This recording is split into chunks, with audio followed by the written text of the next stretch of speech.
Hi y'all, it's Holly. Continuing my Oscar Best Picture winners. Last night, depending on when you see this, it's July 16th, or it was July 16th. Um, I had watched the 50th anniversary re-release of One Flew Over the Cuckoo's Nest. Um, and yeah, it's out of order, but ironically, it kind of works considering my last movie was uh, It Happened One Night.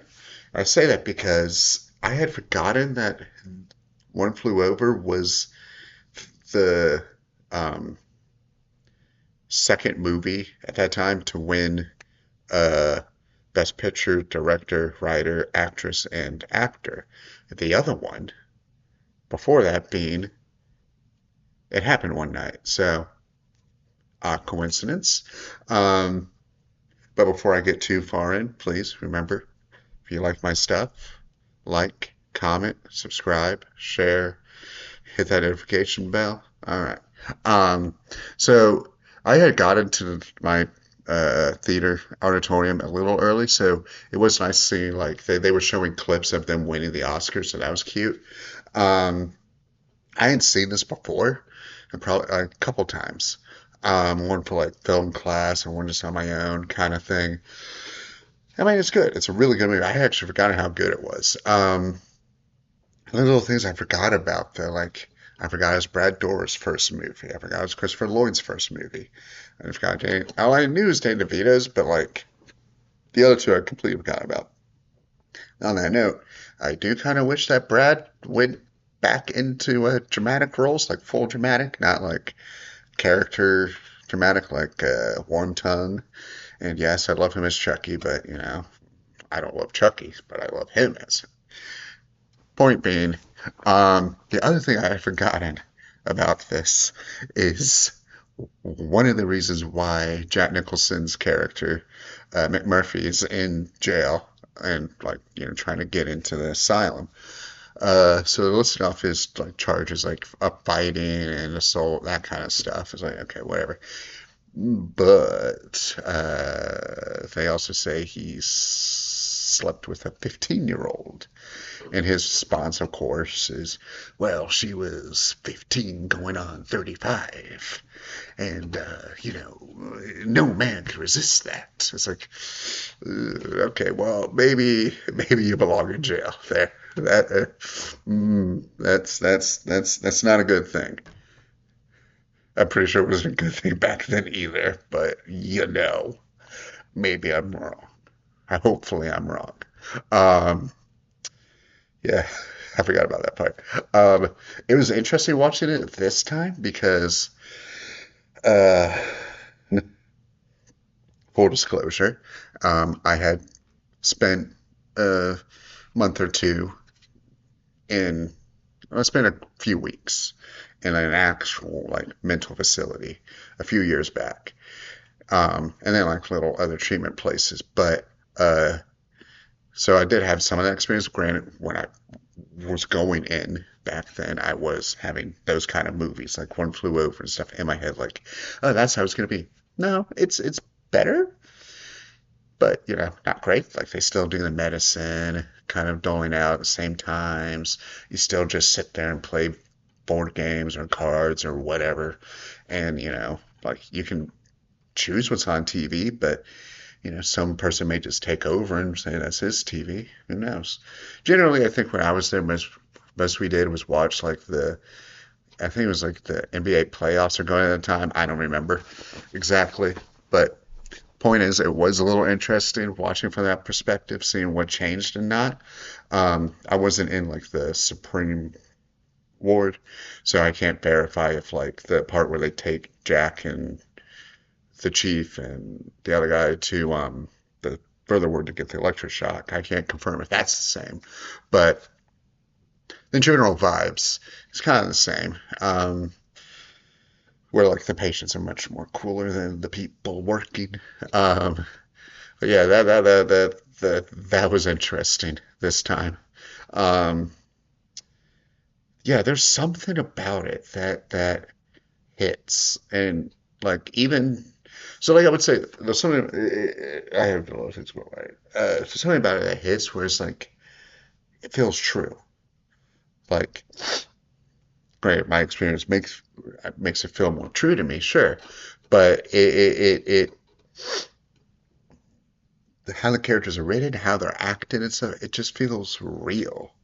Like that's probably due to like a lot of it is based on reality, but also like that's also kind of the time because like, the 70s was a lot more like realistic kind of stuff. So that definitely fits the vibe. So like I don't know.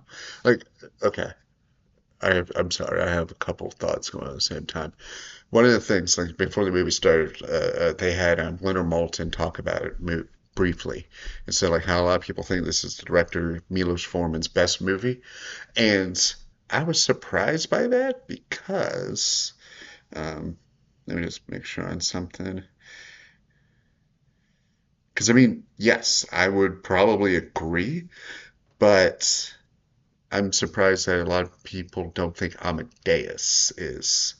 I think that could just come down to accessibility.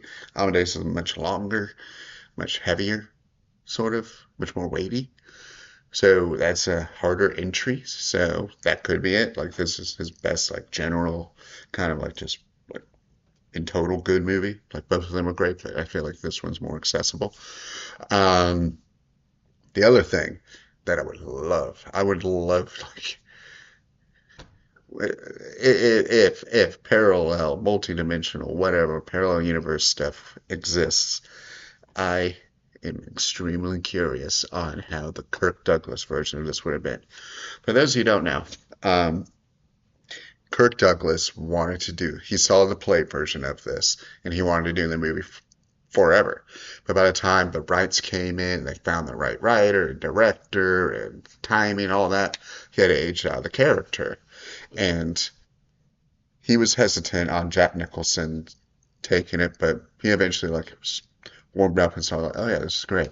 But there's so many moments in the movie where I'm like, I can 100% not only see Kirk Douglas like coming out of Nicholson because they, when you think about it, they have a very similar delivery for certain things.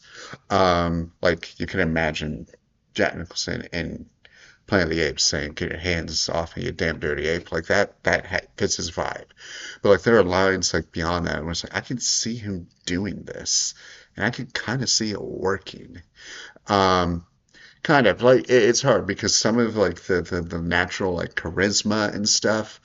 Um, just kind of just rolls off of just flows off of Nicholson. Like Nicholson has that ability, like just to be charismatic and feels like he just connects with everyone, even if he's just being an asshole. Like it's that kind of thing. Like Douglas had that, but like not to that extreme. Like I feel like Douglas was like he was much more in the middle ground of old like studio system and new Hollywood, while Nicholson is firmly in the new Hollywood um, style of things. Douglas kind of like straddled the edge. Like he could easily do new Hollywood. He had that ability, but he most of his movies, like big ones, were studio. Um, so that part's like I can see that. I can see it working. Um, but yeah, the seeing in theaters is really nice. I would say that there are parts that I kind of, hmm, I don't know. Because it flows really well. It flows really well. There's not too many like slow points or like points that I would really take out. Like if I was gonna do that. Like I feel like the only bit maybe is kind of trimming down a little bit of like the outdoor nature scenes leading up to and during the fishing trip. Like that part, just a smidge. But other than that, everything works great. Um, of course, you get the same things of like he's just helping the patients and they're trying to get rid of him. It's like, yeah, that's kind of part and parcel because they want their power and they feel like they know how to treat patients better and stuff. Like they see them not really as like they see them for their problems rather than they are underneath. But I mean that I've experienced both sides. I have seen people being treated that way. I've seen people being treated like how Nicholson treated them. So I've seen both. I did like this. I'm glad I saw it in theaters. I got nothing else for you. It was just really good to see it again. Till next time.